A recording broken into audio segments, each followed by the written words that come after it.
Երեխու պես է սառներին պահել են։ Արմենը վաճառում է իր այգին, վարկերը խեղդում են։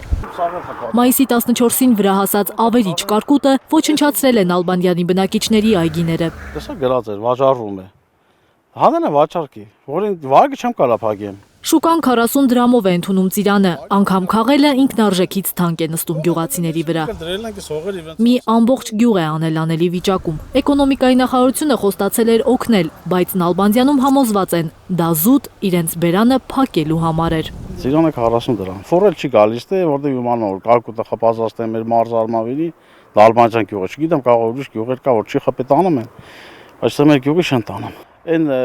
ժամանակ որ մտածին գյուղաց ենք այն այդանք նոր ախփե, քանի տակեն այդանք բերաները փակենք, չնեն ճամփա փակենք կամ եսի մի ճանեն։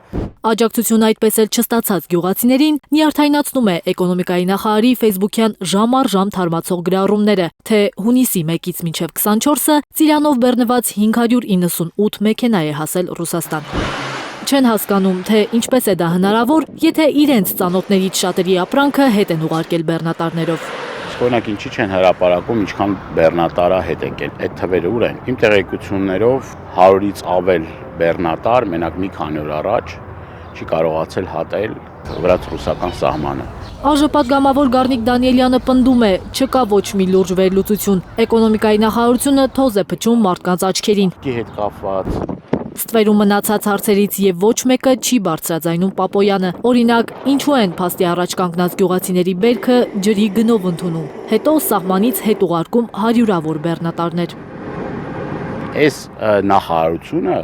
նրա համար է, որ ասի այսքան մարդ վնասակրել, այսքան մարդու փոխհատուցում տրվել, այսքան մարդուն փոխհատուցում կտրվի, բայց եթե այդ վերլուծությունը արված չի, ընդամենը դու ասես որ այսքան բեռնատար անցել է վրացական կամ ռուսական անցակետը, դա ոչ վերլուծություն է, ոչ էլ այդ նախարարության հետ որևէ մի կապ ունի։ Մոլորության մեջ գցել մեր հայրենակիցներին հերթական անգամ այս դժվար պահին մարդկանց զգացմունքների հետ խաղալը դա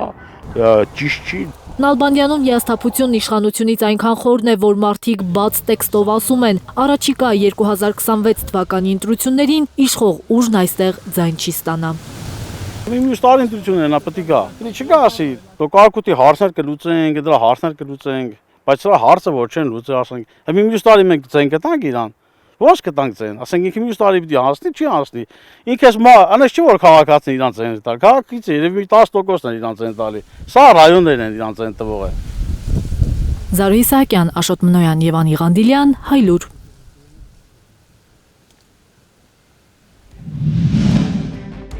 Հայաստանում եւ աշխարհում տեղի ունեցող իրադարձությունների մասին առաջին իմանալու համար բաժանորդագրվեք մեր ալիքին, սեղմեք զանգակը, որ բաց չթողնեք ամենահրատապը, ամենակարևորն ու հետաքրքիրը։